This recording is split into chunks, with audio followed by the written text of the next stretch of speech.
네, 오늘의 부동산 뉴스 시작합니다. 오늘 뉴스는 레드핀에서 또 갖고 온 뉴스인데요. 9월 달이라서 이제 8월 달 데이터가 나왔죠. Home purchases fell through at the highest rate in nearly a year 이라는 뉴스를 갖고 왔는데요. 이게 무슨 뜻이냐? 8월 달에 그 집 구매량이 현저하게 굉장히 많이 떨어졌다라고 하는 뉴스입니다. 구매 자체가 많이 떨어졌는 데는 뭐 다양한 이유가 있겠죠. 모기지도 상승을 했겠고, 뭐 코로나 시대도 이제 끝나가면서 다시 이제 오피스로 돌아가야 되는 그런 상황들도 발생을 했을 텐데 어떤 이유인지 어떤 도시가 많이 떨어졌는지 좀 살펴보는 시간 가져보도록 하고요. 내용을 보시면은 cold fit as mortgage rates hits the highest level이라고 돼 있는데 20년 동안 지난 20년 중에 가장 높은 모기지 이자를 가 달성이 되면서 그러니까 집 구매자들이 콜드핏을 갖게 됐다. 콜드핏이라는 건 이제 말 그대로 발이 차갑다는 뜻인데 발이 왜 차가워지죠? 저희가 두렵거나 걱정되거나 그런 일이 있으면 발이 차가워져, 손발이 차가워진다라는 표현을 쓰는데 뭐 영어에도 비슷한 표현이 있습니다. 콜드핏 걱정이 돼서 내가 실제로 언더 컨트랙트까지 갔다가 오퍼를 냈는데 오퍼가 수락돼서 컨트랙트까지 갔다가 이제 발을 빼게 되는 거죠. 왜냐? 이자율이 계속 올라가니까. 내가 생각했던 이자율보다 훨씬 더 높게 이자가 나오니까 이거를 구매를 하는 게 좀 두려워지는 거죠. 또 그런 이유도 있고 반대로 이 집을 살까 말까 고민했는데 집값이 좀 떨어질 것 같아. 그러면은 두려워서 다시 발을 빼기도 하는 거죠. 어쨌든 지난 20년 정도 만에 가장 그 높은 이자율을 달성하게 되면서 사람들이 걱정에 찬 손발이 차가워졌다. 뭐 이런 표현을 썼습니다. 어쨌든 최근 그 8월 달에 지난달이죠. 총 6만 건의 purchase agreement가 캔슬됐다. purchase agreement라는 거는 내가 구매하겠다라고 의사를 표현을 했는데 결과적으로는 이제 취소를 한 거죠. 그게 이제 15.7%인데 작년 대비해서 14.3%보다는 조금 더 올라간 수치다. 이렇게 보여집니다. Average interest rate은 30년 고정 이자가 지금 현재 7.07%고 지난달에는 더 높았던 7.23%였기 때문에 살짝 떨어지긴 했습니다. 살짝 떨어지긴 했으나 아직까지도 굉장히 높은 수치를 유지하고 있다. 근데 제가 지난 영상에서도 말씀드렸는데 이거는 30년 고정입니다. 꼭 굳이 부동산을 매입을 하실 때 30년 고정 이자를 받으실 필요는 없어요. 은행에서 돈을 빌려줄 때는 장기간 빌려줄수록 리스크가 높은 거거든요. 내가 돈을 30년을 빌려주는데 얼마나 리스크가 높겠어요. 이 사람이 30년 동안 무슨 일이 있을 줄 알고. 그러다 보니까 기간이 짧으면 짧아질수록 이자율은 떨어지게 돼 있습니다. 그러니까 지난 영상에서도 말씀드린 거 5-1 ARM, 7-1 ARM 그래서 7년 고정에 1년 변동, 5년 고정에 1년 변동 이자율을 선택을 하시면 그런 프로그램을 선택을 하시면 이자율이 30년 고정보다는 떨어질 수가 있어요. 그렇기 때문에 전략적으로 내가 이 지역에서 30년 살 거 아니다. 그러면 굳이 30년 고정 이자를 받으실 필요는 없다. 이렇게 말씀드리고 싶습니다. 어쨌든 현재 8월 평균은 7.07%로 뭐 낮은 게 아니죠. 이것도 상당히 높은 거고 그러다 보니까 구매자들이 이제 그 고민을 하는 거죠. 내가 월세를 내는 게 더 싸게 먹히는지 아니면 뭐 이자를 내는 게 더 싸게 먹히는지 고민을 하겠죠. 근데 사실 월세 자체도 굉장히 많이 올랐기 때문에 뭐 비교를 잘 하셔야 될 것 같습니다. 근데 또 이런 면도 있는 것 같아요. 아무리 이자가 올랐어도 이 집 가격이 어쨌든 좀 하락을 했기 때문에 이게 조삼모사가 아닌가. 이자율이 떨어지면 다시 집 가격은 또 구매 수요가 몰리고 그럼 집 가격은 또 상승하게 돼 있거든요. 그러면은 잘 고민을 해봐야 되는 게 이자율 높을 때 사서 이자가 떨어졌을 때 뭐 리파이낸스로 다시 이제 대환 대출을 한다던가 이런 전략이 또 유효하기 때문에 집값이 떨어졌을 때 사는 게 또 유리할 수도 있습니다. 그래서 본인의 상황에 따라 다 다르겠지만 어, 잘 선택을 하셔야 된다. 계속 월세로 살다가는 결국 또 집을 구매하지 못하는 그런 상황이 올 수도 있거든요. 그래서 제가 지금 구매를 종용하는 건 아니지만 어쨌든 본인의 상황에 맞게 전략적으로 잘 판단을 하셔야 된다. 이렇게 말씀드리고 싶습니다.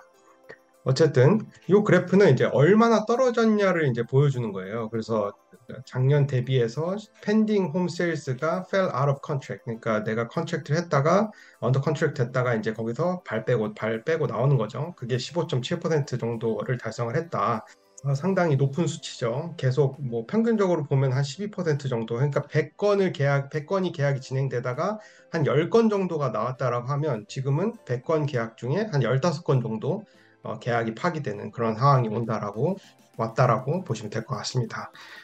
보시면은 막 코로나 시작할 때 그때쯤 막 스파이킹을 했다가 다시 조금 더 서서히 올라가는 걸 보면 역시 그 사람들이 이 집을 구매하는 데 있어서의 어떤 두려움을 보여주는 지표가 아닌가 이렇게 생각을 합니다. 8월 달 하이라이트를 보시면 펜딩 세일즈라는 건 이제 언더 컨트랙트에서 이제 팔리기까지 좀 기다리고 있는 그런 상태가 작년 대비해서는 18% 하락을 했고 지난달 대비해서는 0.6% 하락을 했다.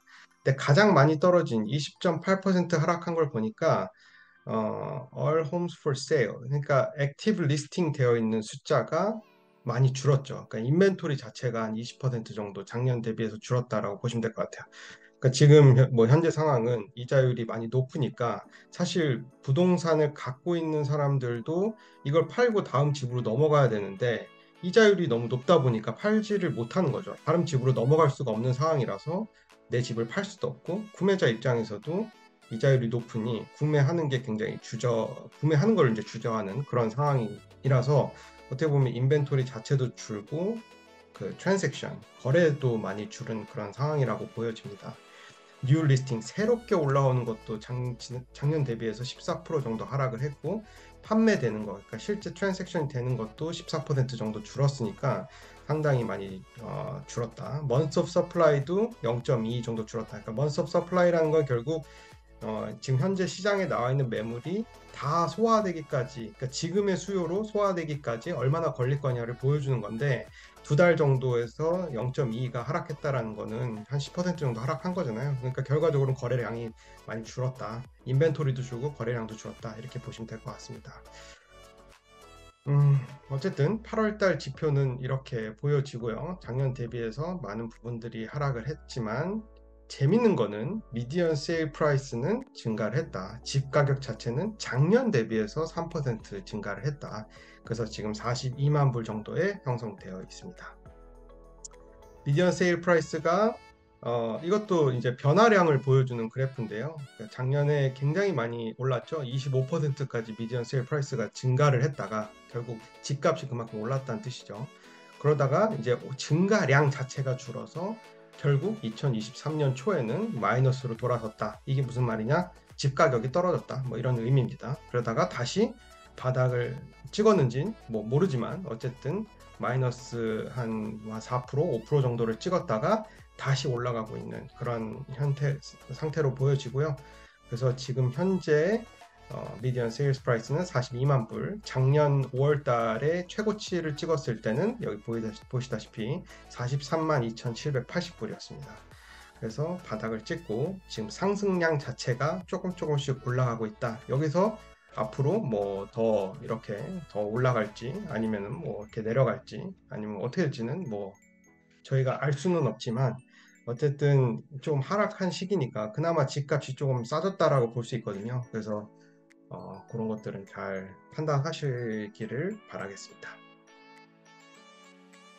뭐 간략하게 2023년 8월 달 메트로 레벨 하이라이트, 메트로 레벨이라는 거는 여기 쓰여 있는 대로 이제 그 91만, 아니 저기 뭐죠? 91개 US 메트로 에리아, 그러니까 75만 명 이상 살고 있는 도시를 91개를 추려가지고 이제 정리를 한 건데 펜딩 세일즈 같은 경우는 아이다호에 있는 보이시가 굉장히 많이 줄었다. 70.5% 펜딩이 줄었고 뭐 코네티컷, 하트포드나 뭐 코네티컷, 뉴헤이븐 이런 데가 57%, 55%로 상당히 펜딩 세일이 줄었다. 그만큼 거래가 많이 줄었다라는 뜻이고요.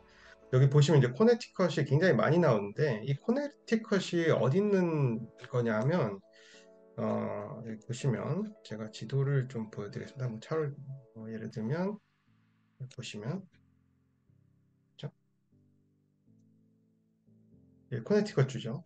코네티컷 주고 여기 이제 가장 큰 도시 이제 뉴헤이븐도 있고 하트퍼드도 있는데 보통 이제 뉴욕이나 보스턴 이런 쪽, 뭐 필라델피아 이런 쪽에서 일하시던 분들이 코로나 시대에 이게 이제 집값도 그러니까 work at home, 그러니까 집에서 이제 재택근무가 가능해지다 보니까 이제 교외 지역으로 굉장히 빠졌어요. 그러다 보니까 뭐 코네티컷이라든지 아이다호라든지 메인 메트로 시티에서부터 좀 떨어진 곳으로 이사를 많이 가셨는데 그러다 보니까 지금 이제 어떻게 보면은 다시 이제 불러들이고 있죠. 다시 이제 너네 나와서 일을 해라. 효율이 너무 떨어지니까. 그러다 보니까 이런 그 교외 지역으로 나갔던 분들이 다시 돌아오려고 하는 거 아닌가 뭐 이런 생각도 좀 있습니다. 그래서 그런 지역들이 사실 펜딩 세일즈가 굉장히 많이 떨어졌다. 이렇게 보시면 될 것 같고요. 실제로 뭐 CNBC에서 나온 뉴스에 의하면 90% of companies, 그러니까 90%의 회사들이 2024년 말이 되면은 그냥 다 오피스로 다 리턴을 하게 할 거다. 근데 다만 5-day commute는 죽었다. 그러니까 5일 동안 계속 출퇴근하는 형태가 아니라 뭐 3, 4일 정도 출근하는 형태, 그런 형태로 가지 않을까 뭐 이런 기사가 나왔고요. 참 이런 기사를 보면은 앞으로 이제 우리는 그 인간들의 어떤 주거 형태가 변화되지 않을까. 나의 메인 집은 또 만약에 5일 내내 출근할 필요가 없다. 뭐 주말에는 그냥 뭐 교회 지역에 있어도 된다라고 한다면 교회 지역에 머물면서 약간 모빌홈 형태로 또 메트로시티에 들어가서 일을 할 때는 그런 집에서 또 지내고 뭐 이런 형태가 좀 가능해지지 않을까? 그리고 이런 것들이 자율주행과 겹치면서 내가 이제 이동하면서도 일할 수 있고 그냥 뭐 차라리 자면서도 이제 이동할 수 있는 그런 시대가 오지 않을까. 그래서 자율주행 시대와 이런 그 근무 환경의 어떤 변화에 따라서 주거 환경의 변화도 발생하지 않을까 이렇게 생각을 해봅니다. 뭐 작년 8월에는 이런 일도 있었죠. 뭐 테슬라의 일론 머스크가 어 40시간, 일주일에 40시간은 테슬라 본사에서 일을 해야 된다. 본사라는 거는 내가 소속되어 있는 그 어떤 다른 지사가 내 집과 가까운 지사가 아니라 본사에서 실제 메인 테슬라 오피스에서 일을 해야 된다. 뭐 이렇게 얘기를 했는데 어쨌든 이런 식으로 지금 미국에 있는 회사들의 어떤 분위기도 좀 변화되고 있다. 그에 맞춰서 부동산 시장도 변화를 할 거고 우리가 정확하게 예측을 할 수는 없지만 항상 대응을 언제든지 이제 대응을 할 수 있게끔 계속 시황을 알아두시는 것이 중요합니다. 그래서 오늘 준비한 내용은 여기까지고요. 네, 또 다음에도 또 재밌는 뉴스로 찾아오도록 하겠습니다. 감사합니다.